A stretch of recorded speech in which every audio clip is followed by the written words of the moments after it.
Dari Gereja Sangkakala Surabaya 1062 The Voice of Love. Shalom kekasih Tuhan, saya Ji Bunci dari GMS Gereja Mawar Syaron. Siang hari ini kita akan berbicara mengenai siapakah Allah kita dan siapakah kita. Jadi kita buka di Yesaya 40 ayat 12. Yesaya 40 ayat 12. Judul perikopnya Allah di atas semua Allah. Jadi saya ini akan menceritakan sedikit ayat tentang kebesaran Allah. Tentunya di Alkitab ini banyak ayat yang menceritakan kebesaran Allah dan kedahsyatan Allah. Kita baca ayat 12. Siapa yang menakar air laut dengan lekuk tangannya dan mengukur langit dengan jengkal, menyukat debu dengan tanah, menyukat debu tanah dengan takaran, menimbang gunung-gunung dengan dacing itu alat ukur ya, dan bukit-bukit dengan neraca. Siapa yang dapat mengatur roh Tuhan atau memberi petunjuk kepadanya sebagai penasehat? Kepada siapa Tuhan meminta nasihat untuk mendapat pengertian? Dan siapa yang mengajar Tuhan untuk menjalankan keadilan? Dan siapa yang mengajar Tuhan? Siapa mengajar dia pengetahuan dan memberi dia petunjuk supaya ia bertindak dengan pengertian? Sesungguhnya bangsa-bangsa adalah seperti setitik air dalam timba dan dianggap seperti sebutir debu pada neraca. Sesungguhnya pulau-pulau tidak lebih dari abu halus beratnya. Libanon tidak mencukupi bagi kayu api, dan marga satwanya tidak mencukupi bagi korban bakaran. Segala bangsa seperti tidak ada di hadapannya. Mereka dianggap hampa dan sia-sia saja. Jadi dengan siapa hendak kamu samakan Allah, dan apa yang dapat kamu anggap serupa dengan dia? Amin. Sampai sana dulu, sampai ayat 18. Nah, kasih Tuhan di sini ceritakan betapa Tuhan itu dahsyat dan besar, bahkan pulau, bangsa-bangsa dianggap seperti setitik air dalam timba. Kalau kita setitik air dalam timba, nah itu kecil sekali, tidak ada artinya. Dan Tuhan yang besar itu ngomong sama kita. Dia berkata kepada kita bahwa Dia mengasihi kita. Dan kasih Tuhan, kalau saat ini banyak orang, tentu semakin hari orang yang hidup di dalam Tuhan akan semakin dikuatkan, akan semakin percaya bahwa tentu untuk menikmati sebuah mujizat Tuhan, kita akan melewati sebuah terowongan, sepertinya gelap, sepertinya lembah kekelaman, sepertinya lembah air mata, atau mungkin lembah bayang-bayang maut yang kayaknya kita ini sudah habis kita nih. Atau mungkin yang kita sakit, sesak, atau mungkin itu keluarga kita dan sebagainya. Dan Tuhan ngomong bahwa Tuhan yang sedemikian besar, bahwa Dia itu kayak ngomong sama manusia dengan bahasa manusia. Sesungguhnya penjelasan akan kebesaran Tuhan itu gak bisa dijelaskan karena sangat besar sekali. Jadi manusia gak mampu untuk memikirkan kebesaran Tuhan, tetapi Dia pakai bahasa manusia, seperti titik air dalam timba, seperti debu. Padahal sesungguhnya harusnya lebih kecil, bahkan sejuta debu ya kan, kita ini di hadapan Tuhan. Tetapi karena supaya kita ini mengerti akan Tuhan, maka Dia pakai bahasa-bahasa kita. Dan Tuhan yang sedemikian besar, sedemikian dahsyat ini mengatakan bahwa Dia mengasihi kita. Banyak orang yang ke gereja sekalipun, bahkan ikut komunitas, bahkan pelayanan sedikit sekalipun, karena saya konselor, karena saya juga mengembalakan beberapa domba-domba yang Tuhan percayakan, maka saya mengetahui banyak orang saat ini minta waktu, kok bisa ngobrol, bisa telepon, dan banyak kita adopsi juga orang-orang tua yang ketakutan, bahkan sepertinya ini harus bagaimana lagi, sudah gak ada jalan. Seumur hidup aku dari muda sampai sekarang sudah tua, aku gak pernah mengalami krisis yang seperti ini. Banyak orang yang harapannya, karena kalau orang itu mulai takut, orang itu mulai cemas, orang itu mulai bimbang, orang itu mulai kecewa karena dia berharap dan harapannya itu akhirnya tidak bisa diharapkan atau patah harapan. Atau misalnya dulu pekerjaannya jaya banget ya kan. Saya punya juga anak rohani yang pekerjaannya bagus banget tahun lalu, bahkan awal tahun kemarin juga masih bagus. Dan kemarin ambruk ya kan. Sampai ambruk sekali, sampai dia tuh ngomong 3 hari saya ini cuma bisa tidur, stres gitu ya. Jadi bahkan ke depan ini seperti apa saya nggak tahu. Tiap malam saya ini bisa bangkit dari pekerjaan saya yang bangkrut dan kerugian yang banyak, tetapi untuk memandang ke depan ini saya tiap malam ketakutan seperti itu. Nah, kasih Tuhan, memang kalau kita ini akan kelihatan apa yang kita pegang, apa yang kita harapkan setelah yang kita harapkan ini hilang atau patah.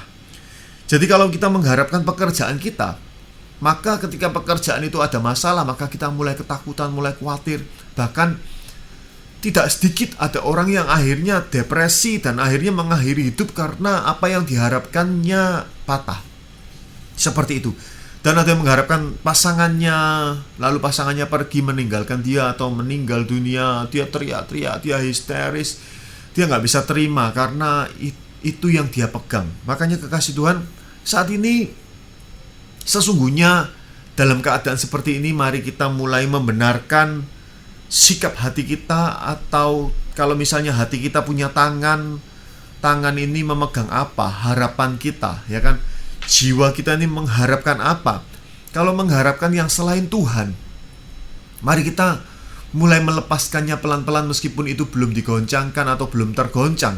Mari kita melepaskannya pelan-pelan dengan pertolongan Tuhan tentunya. Lalu kita mulai membuat tangan jiwa kita, tangan hati kita ini untuk mulai berpegang hanya kepada yang kuat saja, yang kepada yang dahsyat saja. Yang barusan kita sedikit mengutip Alkitab, kebesaran Tuhan. Bahkan Tuhan ini gak tergoncangkan, bahkan pengertiannya. Bahkan dia ngomong, siapa yang bisa nasihati aku, gitu ya. Bahkan ya, kalau kita ini mengenal autobiografi orang-orang hebat ya kan, sepanjang masa itu, kalau kita bandingkan dengan Tuhan, ya ini seperti satu tetes air dalam timba. Atau kalau mau lebih alay lagi ya seperti debu ya kan. Jadi bahkan orang yang paling pintar itu pun seperti debu kepintarannya dengan Tuhan. Nggak bisa dibandingkan. Sebetulnya kalau dibandingkan ya utara ke selatan sudah nggak ada ukurannya, nggak ada alat ukurnya, bahkan sangat jauh sekali. Dan itu adalah Tuhan yang harusnya kita pegang. Di ayat selanjutnya di Yesaya ini keren sekali ayat ini. Ngomong gini, 40 ayat 28, tetap pasal 40. Tidakkah kau tahu dan tidakkah kau dengar, Tuhan ialah Allah yang kekal. Kekal itu gak bisa tidak ada, jadi selalu ada. Kalau pekerjaan kita ini gak kekal, kalau pasangan kita ini gak kekal, kalau kesehatan kita ini gak kekal. Jadi kalau tangan kita memegang kepada sesuatu yang tidak kekal, maka suatu hari kita akan kehilangan dan kecewa. Tapi berarti kita gak normal dong. Kita gak usah mencintai pekerjaan kita, kita gak usah mencintai keluarga kita, atau kita gak usah pusing dengan kesehatan kita. Bukan seperti itu. Sepertinya kita ini, apa yang dipercayakan buat kita dari Tuhan, kita ini mengelola dan mengusahakannya. Seperti Tuhan kasih talenta, kita nggak memendamnya, tetapi kita mengusahakan dengan terbaik sampai nanti itu dikembalikan ke Tuhan. Dan Tuhan ngomong, kamu hambaku yang baik dan setia.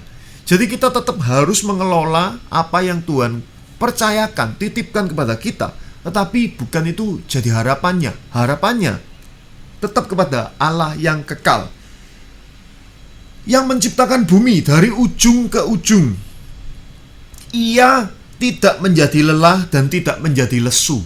Kekasih Tuhan, Kalau misalnya kita berharap kepada orang yang sepertinya kelihatan kuat, hebat, bahkan man of God sekalipun, orang-orang misalnya hamba-hamba Tuhan, gembala kita, para bapak-bapak rohani kita, atau mungkin motivator-motivator hebat sekalipun, pengusaha besar sekalipun. Dan kalau kita tahu bahwa banyak juga orang-orang terkaya di dunia ini mengakhiri hidupnya dengan tragis seperti itu. Jadi ia akan menjadi lelah dan akan menjadi lesu. Jadi orang baik sekalipun, kalau misalnya kita ini minta tolong sama dia, ia akan menjadi lelah dan lesu. Dan ketika suatu titik, ya kan, orang terkaya sedunia sekalipun, ya kan, orang terbaik sekalipun, bukan cuma dia menjadi lelah dan lesu, tapi dia juga akan meninggal dunia. Jadi semuanya tidak kekal. Kekasih Tuhan, mari kita betulkan apa yang kita harapkan. Makanya Tuhan tuh ngomong paling penting, ya kan, adalah iman, pengharapan, dan kasih. Iman, pengharapan, dan kasih. Karena oleh iman kita diselamatkan. Kalau kita percaya Tuhan, kita diselamatkan.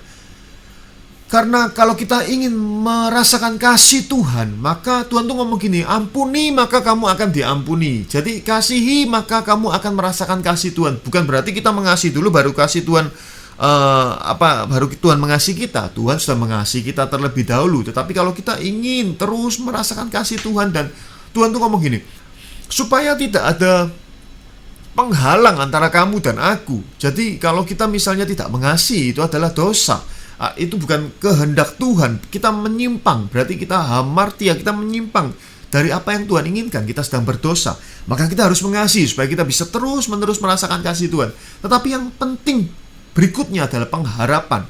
Jadi di dalam hidup ini di dunia, selama kita berada di dunia, iman supaya kita diselamatkan bukan hasil usaha kita, pengharapan dan kasih. Jadi pengharapan ini harus benar. Kita harus benar-benar apa yang kita harapkan. Saat ini kita terus rekonstruksi, ya kan, kita menata ulang pengharapan kita. Oke lah, kalau kita babak belur, kalau kita trauma, kita nangis, kita karena pengharapan kita kepada hal yang salah, maka kita betulkan. Masih ada waktu. Ia tidak menjadi lelah dan tidak menjadi lesu, tidak terduga pengertiannya. Dan ia memberi kekuatan kepada yang lelah dan menambah semangat kepada yang tidak berdaya. Katakanlah, sekarang kekasih Tuhan, dan saya juga mengalaminya. Saya ini juga pengusaha, mungkin masih rumahan, tetapi ada karyawan, ada beberapa karyawan yang omsetnya, ya kan, ya gak normal. Jadi omsetnya gak normal, karyawannya gajinya masih normal, dan barusan juga THR. Dan ke depan ini akan, setelah nanti liburan ini akan menghadapi apa yang namanya kita hadapi bersama. Jadi saya juga gak kepingin mem-PHK, tetapi saya mesti benar-benar menguatkan kepercayaan saya kepada Tuhan, pengharapan saya kepada Tuhan. Karena gak ada manusia yang kuat, gak ada manusia yang superhero, itu cuma ada di film. Semua kita harus mengandalkan Tuhan, karena kita bisa lelah dan kita bisa tak berdaya. Orang sehebat apapun sekalipun, ya kan, orang-orang muda menjadi lelah dan lesu, dikatakan di sini. Orang-orang muda, nah saya ini kan juga orang muda, ya kan. Orang-orang muda akan menjadi lesu. Banyak orang itu yang lesu itu karena sudah tua, badannya sudah lemah, mungkin traumanya, kegagalannya sudah, dia koleksi trauma lebih banyak daripada orang muda. Jadi akan lebih cepat lelah.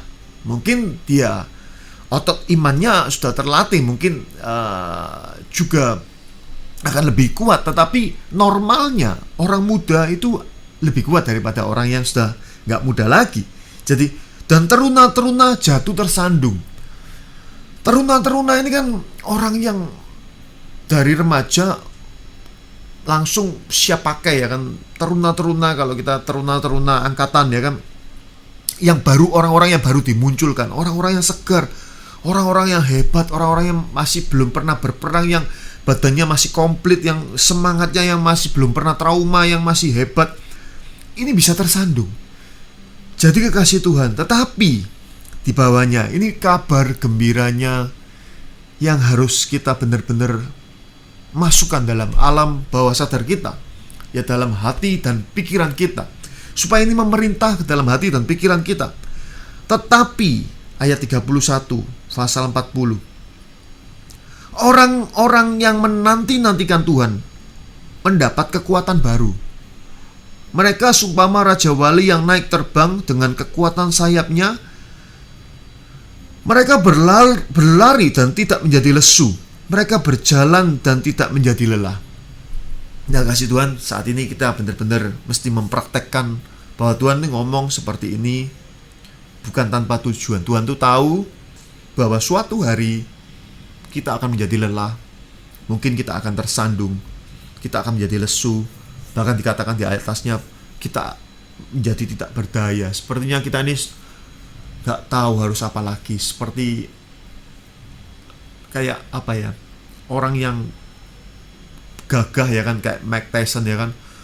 Kemudian dia ini hebat sekali. Suatu hari dia dipukul dan dia jatuh di kanvas, dia jatuh dan dia tahu dia itu jagoan, dia itu hebat, dia itu juara dunia. Tetapi ketika dia sudah mencium kanvas bawah dan dia mau bangkit dan dia sudah gak bisa karena sudah bahasa Jawanya geliang ya kan, sudah gak bisa. Dan itu yang mungkin yang saat ini kita alami.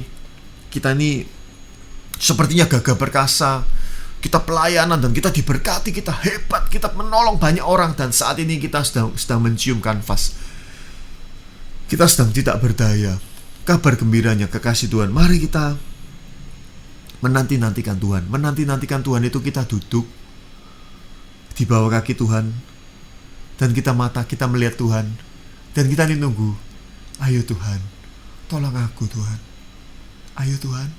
Kita melihat wajahnya, melihat tangannya. Jangan-jangan Tuhan itu mulai menggerakkan tangannya, lalu memberikan pertolongan, mengulurkan tangan. Kita menanti-nantikan. Sudah, misalnya saat ini kita namanya menanti-nantikan, itu kan berarti butuh waktu. Kalau orang menanti ya kan, ya itu menunggu, ya mesti ada jeda waktunya. Ini menanti-nantikan, kayak menunggu. Tuhan itu di ayat sebelumnya dia tuh ngomong gini, siapa kamu manusia kok kamu kayak nganggap aku ini. Tuhan itu kan maha besar dan tidak pernah salah. Jadi manusia ini kadang-kadang ini dalam hatinya mungkin gak berani berucap di mulutnya, tapi dalam hati ini kok gini ya hidupku ya. Kayak dia tuh dalam hati kecilnya, bahasa lainnya, gak apa-apa dah Tuhan itu. Mungkin Tuhan tuh salah ya, Tuhan tuh mungkin salah ngatur hidupku atau bagaimana. Sampai Tuhan tuh ngomong, lah ada gak orang yang pengertiannya melebihi aku, sehingga kamu tuh ngomong aku tuh salah ngatur. Jadi Tuhan tuh gak pernah salah ngatur, waktunya tuh gak pernah terlambat. Tuhan tuh gak pernah salah, Tuhan itu gak pernah gak bisa, dia cuma gak bisa berbuat dosa. Jadi kita nih belajar percaya sama Tuhan. Tuhan pasti ada kebaikan. Sampai Tuhan tuh ngomong semua mendatangkan kebaikan. Pasti ada kebaikan yang menanti. Pokoknya kekasih Tuhan, gak ada mujizat besar tanpa pergumulan besar. Kalau pergumulan kecil, ya mujizat kecil. Kalau kita sakit gigi, mujizat kesembuhan sakit gigi. Kalau kita sakit kanker, mujizat kesembuhan sakit kanker. Lebih mana? Lebih besar mana? Ya besar mujizat kesembuhan sakit kanker. Kalau mati dan busuk, mujizat hidup kembali. Jadi mungkin saat ini perusahaan kita mati dan busuk. Bukan cuma perusahaan kita ini dan rugi dan sebagainya, ini sudah tutup, sudah disita bank dan selesai. Atau mungkin keluarga kita, anak kita ini bukan salah pergaulan, anak saya ini sudah sekarat karena OD, overdosis. Maka kita akan mendapat mujizat pemulihan anak yang overdosis. Kita akan mendapat mujizat hidup kembali perusahaan kita. Mungkin Tuhan akan memberikan perusahaan yang baru, atau mungkin Tuhan akan hidupkan kembali perusahaan yang lama dengan cara yang baru, dengan nama yang baru. Saya punya mentor ya, Bapak Rohani, Pastor Adrian Sarwono ya kan. Jadi dia juga mengalami mujizat pemulihan pekerjaannya, yang mana perusahaannya besar dan karyawannya juga banyak, dan karyawannya semua PHK, dan karyawannya itu baik sekali, nggak minta pesangon, ya kan, banyak ratusan. Bayangkan, orang ini sudah nggak ada, dia ngomong semua yang dia punya sudah sekolah semua, ya kan, sudah siap-siap disita, tinggal tunggu bendera putih dinaikkan, sudah sita semua, ya kan. Dia ngomong tinggal 2 mobil biasa yang suratnya ada di dia. Rumahnya itu saya tahu rumahnya, saya tahu kantornya, pabriknya saya nggak tahu, tapi semuanya sudah sekolah semua dan siap-siap untuk disita. Bahkan istrinya ngomong, nggak apa-apa, kita ngontrak lagi rumah kecil, makan Indomie, ya ini merek ya, makan mie instan setiap hari pun aku nggak apa-apa. Jadi istrinya sudah memberikan aba-aba bahwa aku rapopo, ya kan. Tetapi akhirnya dia mulai membetulkan pegangannya, tangannya. Dia mulai memegang bukan pekerjaannya yang tadinya dia menganggap pekerjaannya itu adalah harapannya, pengharapannya. Dia mulai berpegang hanya kepada Tuhan. Lalu seketika ada mujizat pemulihan pekerjaan yang ini besar banget, ya kan. Mujizat ini besar banget. Jadi kekasih Tuhan, nantikan saat ini, mari kita menanti-nantikan Tuhan.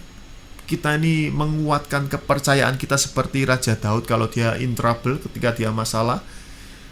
Sudah tidak ada cara lain.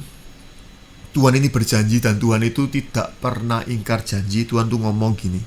Tetapi, diingat-ingat ya, orang-orang yang menanti-nantikan Tuhan mendapat kekuatan baru. Tetapi Jibunci, ya kan, yang menanti-nantikan Tuhan mendapat kekuatan baru. Ganti nama kita sekarang. Tetapi siapa yang menanti-nantikan Tuhan mendapat kekuatan baru? Amin.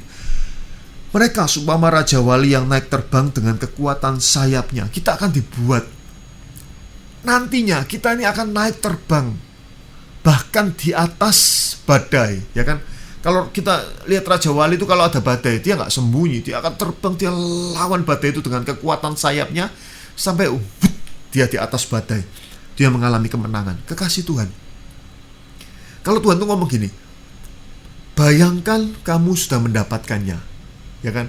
Kita ini bukan ingin untuk berdoa untuk supaya aku, bukan.